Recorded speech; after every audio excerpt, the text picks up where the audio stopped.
नमस्ते दोस्तों, स्वागत है आप सबका मेरे चैनल पे। आज से हम शुरू कर रहे हैं नया सीरीज़ दशावतार का ऑन टी वॉश पेपर। तो टी वॉश पेपर बनाने के लिए हमें जो है पहले चाय पत्ती को अच्छे से पानी में उबालना है। अगर ये प्रोसेस आपने लास्ट वीडियो में ऑलरेडी देख रखा है तो आप सीधा 3 मिनट से वीडियो को स्टार्ट कर सकते हैं। वहाँ से हमने स्टार्ट किया है ड्राइंग। तो इस तरह से मैं सिर्फ उन लोगों के लिए समझा रही हूँ जो पहली बार मेरे चैनल पे आए हैं। तो टी वॉश के लिए आपको कुछ नहीं करना है, पानी को उबालकर कड़क चाय बनानी है बिना शुगर या बिना दूध के। सिर्फ आपको पानी में चाय पत्ती को उबालना है। पेंटिंग मैंने बनाया A5 साइज़ के पेपर पे इन निब्स के हेल्प से, और इंक का इस्तेमाल किया। इतना ही आज लगने वाला है क्योंकि मैं ये पूरी तरह से ब्लैक एंड वाइट पेंटिंग बनाने वाली हूँ। आपको सारे लिंक्स मैंने डिस्क्रिप्शन बॉक्स में डाल दिए हैं। तो चाय का जो पानी है उबालने के बाद उसको ठंडा कर लेना है बिल्कुल। और ठंडा करने के बाद आप कोई भी एक कॉटन पैड, कॉटन बॉल या फिर अगर सूती कपड़ा है, अगर आपके पास ये सब अवेलेबल नहीं है तो कोई भी सूती कपड़ा, वो गंदा नहीं होना चाहिए, क्लीन कपड़ा होना चाहिए और वाइट कलर का होना चाहिए। तो वो ले लें और उसको डिप कर कर ये चाय के पानी में उसको अच्छे से फिराना है आपको पेपर के ऊपर। एक बार फिराने के बाद उसको अच्छे से ड्राई होने के लिए छोड़ दो। कंप्लीटली कोट कर दो, ड्राई होने के लिए छोड़ दो। ड्राई होने के बाद थोड़ा कलर चेंज आएगा आपको, तो आप देख लो कि अगर आपका ये डिज़ायर्ड ब्राउन है, इस पर आपको करना है तो ठीक है। बट मुझे लग रहा है कि मैं एक लेयर और डालूंगी तो और भी सुंदर ब्राउन खिलकर आएगा। तो इस तरह से मैंने एक और लेयर डाला। आप चाहे तो 3-4 लेयर भी चढ़ा सकते हैं। इसीलिए ध्यान रखना कि कड़क चाय बनानी है आपको। ज़्यादा चाय पत्ती चाहे तो डाल दो पानी में उबलने के लिए, ताकि वो कड़क निकल कर आए, ताकि आपका ब्राउन कलर बढ़िया आ पाए। वरना क्या है ना कि ब्राउन बहुत लाइट आएगा तो वो इफेक्ट नहीं चाहिए हमें। थोड़ा सा ऐसे इस तरह का ब्राउन दिखना चाहिए ताकि उस पर ना वो रॉ फीलिंग आए। ये बेसिकली कुछ नहीं है, काउडंग पानी का रिप्लेसमेंट है। ऑथेंटिकली जो है ना काउडंग का कोटिंग किया जाता है पेपर पे, वो काफ़ी अच्छा होता है, एंटीसेप्टिक भी होता है और पेपर को प्रिजर्व करता है। तो वो ऑथेंटिक तरीका अगर आप वो कर सकते हो तो बहुत अच्छी बात है। अगर आपके पास काउडंग अवेलेबल नहीं है तो ये एक छोटा सा रिप्लेसमेंट है। काफ़ी इंटरेस्टिंग लगता है इससे भी पेंटिंग, और वो इफ़ेक्ट आता है जो ब्राउन कलर, हमें बढ़िया सी ब्राउन कलर चाहिए ना पेपर पे, वो अच्छा इफ़ेक्ट बनकर आता है। तो सबसे पहले मैंने शुरू किया डबल लाइन बॉर्डर और ये छोटे छोटे सेमी सर्कल्स जिसको मैं फिल कर रही हूँ कलर से, ब्लैक कलर से। तो ये बेसिक बॉर्डर है। चूँकि ये बहुत छोटा सा पेपर है, A5 साइज़ है, मतलब A4 का आधा है। तो ये छोटा पेपर है तो इसमें हम उतने बॉर्डर का स्कोप नहीं है। अगर आप चाहें तो इसको A4 साइज़ पे बना सकते हैं तो आपको बॉर्डर का स्कोप बढ़ जाता है, आप और भी डिज़ाइंस डाल सकते हैं इसके ऊपर। डबल लाइन क्यों करते हैं, वापस से रिपीट करती हूँ। अगर आप मेरे चैनल को देखते हो तो आपने ये ऑलरेडी सीख लिया है, उसके लिए आपका धन्यवाद कि आप मेरे चैनल को देखते हो। बट जो लोग नए हैं उनके लिए मैं समझाती हूँ। डबल लाइन जो है वो इम्पॉर्टेंट एलिमेंट है मिथिला आर्ट का। हम हर जगह डबल लाइन का इस्तेमाल करते हैं, कुछ जगह पे नहीं, वो मैं आपको आगे वीडियो में बताऊंगी कि कहाँ आपको इस्तेमाल नहीं करना है। डबल लाइन बेसिकली जो होता है वो सेपरेट करता है एक पैटर्न को दूसरे पैटर्न से। तो सबसे पहले जो है हम फेस से स्टार्ट करेंगे। हल्का सा आप चाहें तो पेंसिल से स्केच कर सकते हैं। डायरेक्टली ड्रॉ करोगे तो वो ज़्यादा ऑथेंटिक है, डेफिनेटली वो ज़्यादा प्लस पॉइंट आपको मिलेंगे उसके लिए। और अगर आप डायरेक्टली मेरी तरह नहीं ड्रॉ कर सकते हो, आपको थोड़ा सा हेजिटेशन है, तो हल्का सा पेंसिल से स्केच करने में कोई प्रॉब्लम नहीं है। बट ध्यान रखना कि हर एक चीज़ पेंसिल से स्केच करोगे और फिर ड्रॉ करोगे तो वो ऑथेंटिक तरीका नहीं है। तो थोड़ा थोड़ा हल्का सा पेंसिल लाइन चलेगा। फोक आर्ट में लोग ज़्यादातर फ्री हैंड ड्रॉ करते हैं, बिल्कुल बिना किसी चीज़ को स्केच किए हुए। तो इस तरह से हमने फेस बनाया। फेस में हम डबल लाइन नहीं करेंगे, तो यही चीज़ है, फेस में हम डबल लाइन नहीं करेंगे। सिर्फ हम बॉडी में डबल लाइन कर सकते हैं या हम अटायर में डबल लाइन कर सकते हैं। राउंड फेस है तो आप डबल लाइन कर सकते हैं वहाँ पे, बट ये फ्रंट फेस, ये सॉरी साइड फेस है, ये फ्रंट फेस नहीं है। तो ये साइड फेस है तो उसके लिए हमें डबल लाइन की ज़रूरत नहीं है, ठीक है। और ये मत्स्य अवतार है, दशावतार का पहला अवतार, मतलब विष्णु के जो 10 अवतार हैं उसमें से ये पहला अवतार है। और पहला अवतार जो है वो मछली का या मत्स्य अवतार उसको कहते हैं। तो वो हम बना रहे हैं जिसमें से हाफ बॉडी जो होती है विष्णु भगवान की 4 हाथ के साथ, फेस वगैरह ह्यूमन का होगा, और जो बाकी का रेस्ट बॉडी है नीचे का पार्ट वो मछली की आकार का होता है या मछली की तरह दिखता है।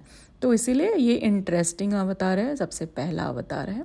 तो उसी को हम यहाँ बनाने की कोशिश कर रहे हैं। और ये जो पेंटिंग है, जैसा मैंने कहा, ये बिल्कुल आपकी ब्लैक एंड वाइट पेंटिंग बनेगी, मतलब कि इसमें कोई कलर का इस्तेमाल नहीं होगा, सिर्फ इंक से मैं बना रही हूँ। ये पेंटिंग को। ये जो है टिपिकल कचनी स्टाइल इसको बोलते हैं मिथिला आर्ट का। कचनी में क्या होता है, जब आप पैटर्न से भरते हो पेंटिंग को तो उसे कचनी कहते हैं।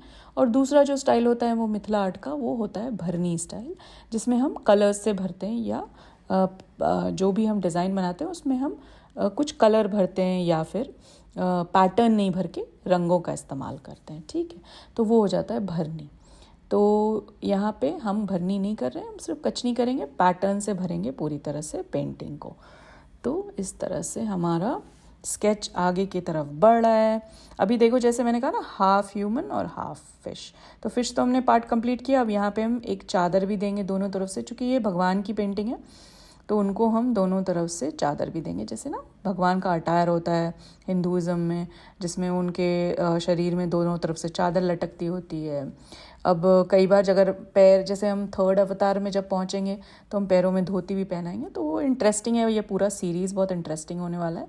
और बीच बीच में हम कुछ और भी करेंगे, यही सारे कंटिन्यूअस में नहीं करेंगे, हम बीच बीच में अवतार के स्केचेस करेंगे और सारे के सारे स्केचेस हम टी वॉश पेपर पे करेंगे। तो ये आपका एक कलेक्शन बन सकता है। आप चाहें तो इसको एक बड़े पेपर पे या बड़े कैनवस पे भी बना सकते हो, सबको एक्यूमुलेट करके एक साथ भी बना सकते हो, वो भी काफ़ी इंटरेस्टिंग दिखेगा। ठीक है, क्योंकि मैंने कलर में एक बार बना के आपको दिखाया है ऑलरेडी दशो अवतार, तो इसीलिए इस बार हम सिर्फ कचनी में करेंगे और ब्लैक एंड वाइट पेंटिंग बनाएंगे। तो दोनों तरफ चादर लटकाई, मुकुट पहनाना है आपको, भगवान है ये तो इसीलिए मुकुट पहनाना है। कुछ चीज़ें जो हैं, चाहे वो कैसा भी आपका बॉडी का शेप हो वगैरह, लेकिन कुछ चीज़ें हम चेंज नहीं करेंगे, जैसे कि जो अटायर है या फिर जो उनका लुक है वो चीज़ें ना। मुकुट है तो मुकुट में हम डिज़ाइन देंगे, फ्लोरल पैटर्न। दो चीज़ आपको याद रखना है, अगेन मिथिला आर्ट को सजाने के लिए हम ज़्यादातर फ्लोरल पैटर्न और बॉर्डर्स का इस्तेमाल करते हैं, वो ही मैं अभी तक मैंने किया है, आपको याद रखना है ये चीज़। और सब्सक्राइब ज़रूर करना मेरे चैनल को। कमेंट सेक्शन में बताओ और कौन से ट्यूटोरियल्स बताऊं, कैसा लगा ये आइडिया, और टी वॉश पेपर का आइडिया कैसा लगा, आप लोगों ने ट्राई किया क्या। अगर आपने मिस किया तो लास्ट हमने शंख भी बनाया था टी वॉश पेपर पे, जिसको बहुत सारा प्यार दिया आप लोगों ने, थैंक यू सो मच। और लास्ट टाइम के दुर्गा ट्यूटोरियल को भी आपने बहुत सारा प्यार दिया, तो थैंक यू सो मच। आप सबको वेरी हैप्पी नवरात्रि। एंड अभी तो पूरा फेस्टिव सीज़न शुरू होने वाला है, तो और भी हम कुछ फेस्टिवल रिलेटेड पेंटिंग्स बनाएं, उसका सजेशंस ज़रूर डालो कमेंट बॉक्स में।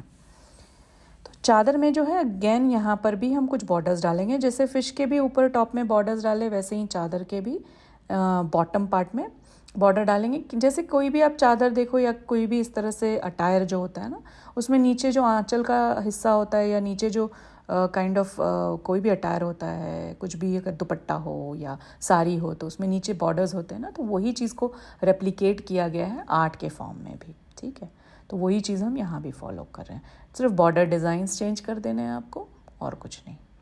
फिश में कोई और बॉर्डर डाला है हमने और चादर में कोई और, यही चीज़ें करनी है।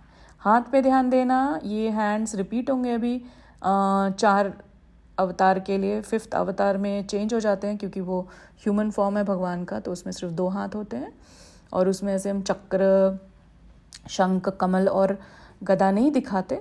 बट ये जो अभी के पहले 4 अवतार हैं उसमें हम सब सेम दिखाएंगे। तो ये सबसे पहले हमने चक्र दिया है, और ये आपको ध्यान देना है कि आपको एग्जैक्टली उसी हाथ में वो एलिमेंट पकड़ाना है। ये नहीं कि आप कहीं भी शंख डाल दो, कहीं भी चक्र डाल दो। चक्र अगर राइट हैंड के फर्स्ट हैंड में होगा तो वहीं पे होगा, तो ये आपको ध्यान देना है।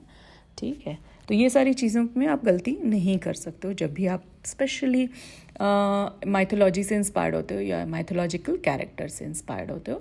आप थोड़ा रिसर्च कर सकते हो, उनके बारे में पढ़ सकते हो, ताकि आपको अच्छे से आइडिया मिल जाए। दूसरा हमने शंख बनाया है यहाँ पे, और इसकी अच्छी खासी प्रैक्टिस हमने लास्ट ट्यूटोरियल में भी करी थी, दुर्गा जी के ट्यूटोरियल में, क्योंकि उनके तो हमने 8 हाथ बनाए थे, तो चक्र, शंख, कमल ये सब हमने डाला था, गदा भी। तो इसकी प्रैक्टिस अच्छी हुई भी है हमारी। और अभी हम सिर्फ यहाँ पे 4 हाथ है, तो आधा है in fact almost. Same to same जो बॉर्डर हमने टॉप में डाला है ना फिश के, वही सेम रेप्लिकेट करना है आपको बॉटम के लिए भी। ठीक है, और फिश के बॉडी में हमें स्केल्स का पैटर्न डालना है। यहाँ ध्यान देना है आपको कि आपको ये ध्यान मतलब यहाँ पे नोटिस करने वाली बात ये है कि चूँकि हम ये पूरा कचनी में बना रहे हैं तो इसमें बड़े बड़े पैटर्न्स नहीं डालेंगे, छोटे छोटे जितने बारीक हो सके पैटर्न उतना खूबसूरत लगेगा आपका। तो यहाँ पे मैं बीच बीच में निब्स को चेंज कर रही हूँ। एक जो सबसे बारीक वाला निब है उस सेट में उसका इस्तेमाल कर रही हूँ, वो मैं अपनी सारी कचनी के लिए इस्तेमाल करती हूँ। जो थोड़ा सा चौड़ा और थिक वाला निब है, जिसको आप देखोगे अगर आप बॉक्स खोलोगे तो देखोगे कि निब में थोड़ा सा बेंड है ना, थोड़ा सा टेढ़ा। वो देख के लगेगा कि ये डिफेक्टेड पीस है, पर ऐसा नहीं है। जो टेढ़ा निब है वो अच्छी बात है उसमें, क्योंकि वो आपके इंक के फ्लो को कंट्रोल करता है। तो टेढ़ा निब है तो उसमें कोई गलत नहीं है, वो अच्छा है, करेक्ट है, डिफेक्टेड नहीं है। तो वो मैं इस्तेमाल करती हूँ स्केचिंग के लिए, यानी कि जो बाकी जो हमने मेन स्केच किया ना उसके लिए इस्तेमाल करती हूँ। अभी ही मुझे देखकर ये पेंटिंग इतना अच्छा दिख रहा है, ये इतना मतलब डिवाइन लग रहा है ये देखकर, बहुत ही बढ़िया फीलिंग आ रही है इसको देखकर। ये अच्छा पेंटिंग पक्का बनने वाला है। तो इस तरह से पूरा स्केल पैटर्न आपको भर देना है, आपको ध्यान देना है कि बारीक होना चाहिए सबसे पहली बात, और एक लाइन में जितना हो सके पॉसिबल उतना बनाओ। और डरना नहीं है, आपको डायरेक्शन चेंज करने की ज़रूरत नहीं है। आप सिर्फ एक डायरेक्शन में करते जाओगे और एंड कर दोगे वैसे ही, तो आपका अच्छा दिखेगा वो। तो ये थर्ड हैंड हमें बनाना है, इसमें पकड़ानी है हमें गदा। इस तरह से ध्यान देना, हमेशा मुट्ठी पहले हम बनाते हैं और उसके बाद हम बनाते हैं कोई भी ऑब्जेक्ट। आसान तरीका है बनाने का, कन्फ्यूजन की कोई बात ही नहीं है, बहुत ही आसान है। तो ये सिर्फ देखने को डिफ़िकल्ट लगता है, लेकिन जब आप प्रैक्टिस करेंगे या उसको बार बार बनाएंगे तो ये एकदम से आसान पड़ेगा। सबसे पहले मुट्ठी बना लो या फिर फिस्ट बना लो, एंड देन उसके अंदर ऑब्जेक्ट पकड़ाना है ऊपर नीचे। एक इल्यूजन क्रिएट करना होता है बेसिकली ड्राइंग से हमें। सेम टू सेम हम इधर के भी हाथ में करेंगे। पहले मुट्ठी बना लो, थंब से स्टार्ट करना हमेशा, मुट्ठी बना लो और फिर ऑब्जेक्ट पकड़ा दो। यहाँ पे कमल है तो इसको हम थोड़ा सा टेढ़ा करके स्पेस भी क्रिएट कर सकते हैं अपने लिए, क्योंकि उधर स्पेस नहीं था ना बॉर्डर के पास, तो इसीलिए थोड़ा सा आपने टेढ़ा कर दिया। इसमें ये बेनिफिट है हमें, गदा में हम टेढ़ा नहीं कर सकते थे उसके डंडे को, बट ये कर सकते हैं। अब इसके अंदर हम पैटर्न भरेंगे, ऐसे डायमंड शेप्स। आप चाहें तो सर्कल भर सकते हो, ऐसे ड्रॉपलेट जैसा पैटर्न भी कर सकते हो, यहाँ पे छोटे छोटे फ्लोरल पैटर्न्स भी कर सकते हो। बहुत सारे ऑप्शंस है आपके यहाँ पे। उसको काले रंग से भर देना है पूरी तरह से। इनफैक्ट इंटरेस्टिंग ये है कि यहाँ पे भी हम भरनी कर रहे हैं, चूँकि पैटर्न में हमने भरनी किया, तो जब हम कलर भरते हैं यहाँ पे काला ही कलर ही है वो भी, तो उसको भी हम भरनी ही कहेंगे यहाँ पे। बट ये पूरी तरह से कचनी पेंटिंग है, चूँकि हम पैटर्न्स भर रहे हैं बैकग्राउंड। जो नीचे का भाग है उसमें हम छोटे छोटे लोटसेस बना देंगे, क्योंकि ये हम ना ऐसे दिखा सकते हैं कि पानी में पूरी तरह से सबमर्ज्ड है। चूँकि ये मत्स्य अवतार है, जो कि अवतार पानी से रिलेटेड है, चूँकि मछली है, तो इसीलिए हम यहाँ पे बैकग्राउंड में ये छोटे छोटे लोटसेस डाल सकते हैं, ताकि वो हम और भी अच्छा लगे, वो ना और भी सीन क्रिएट हो पानी का। और ऊपर भी डाल सकते हैं, तो जहाँ भी आपको बैकग्राउंड में स्पेस लगे तो आप छोटे छोटे लोटसेस स्कैटर कर सकते हो उस पूरे बैकग्राउंड को। और इसको हम पूरी तरह से सबमर्ज करेंगे पानी के अंदर।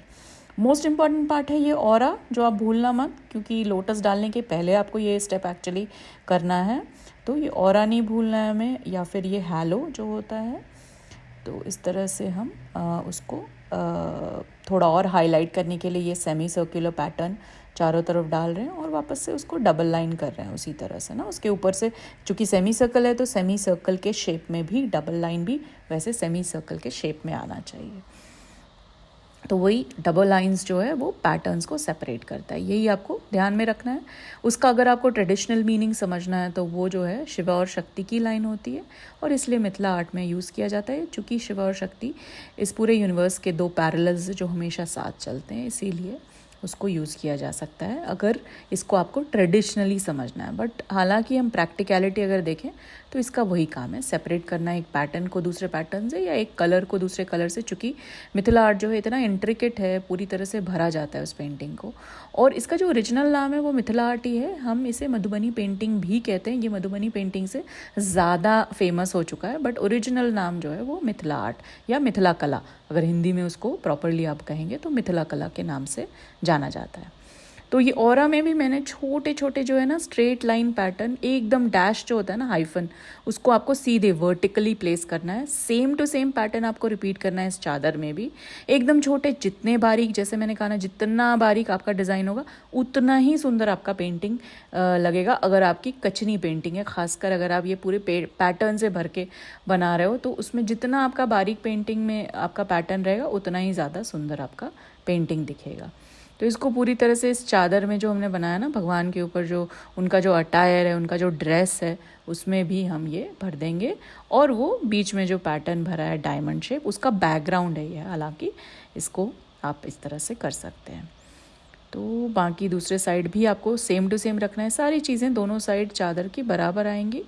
तो ये काइंड ऑफ गले के नेक के ऊपर से नीचे की ओर आ रहा है, शोल्डर्स पे है और नेक के अराउंड है, तो दोनों तरफ से लटक रहा है, ऐसा ये चादर है। कमल में भी हम कचनी कर रहे हैं इस तरह से स्लैंट कचनी। बीच वाले पेटल में स्ट्रेट लाइन कचनी करिए, तो स्लैंट कचनी को हम तिरछी कचनी बोलते हैं और स्ट्रेट लाइन कचनी को हम थड कचनी बोलते हैं।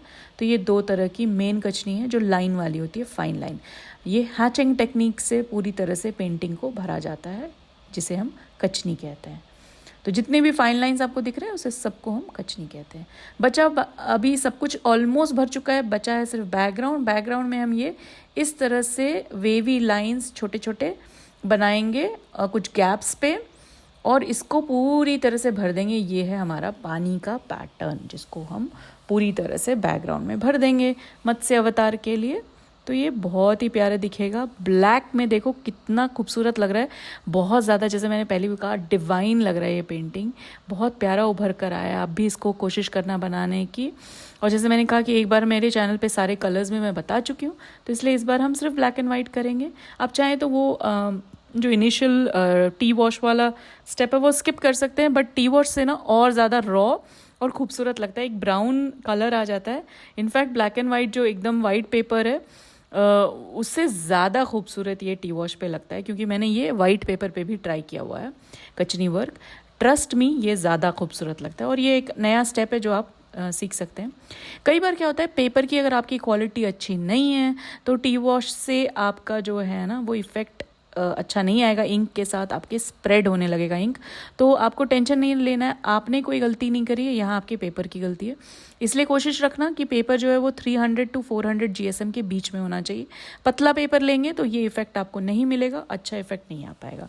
तो मोटा पेपर जो होता है ना, GSM जो होता है वो थिकनेस बताता है पेपर की, तो जितना ज़्यादा GSM होगा उतना मोटा आपका पेपर है। 300 GSM का अच्छा पेपर होता है, परफेक्ट होता है आपकी पेंटिंग्स के लिए।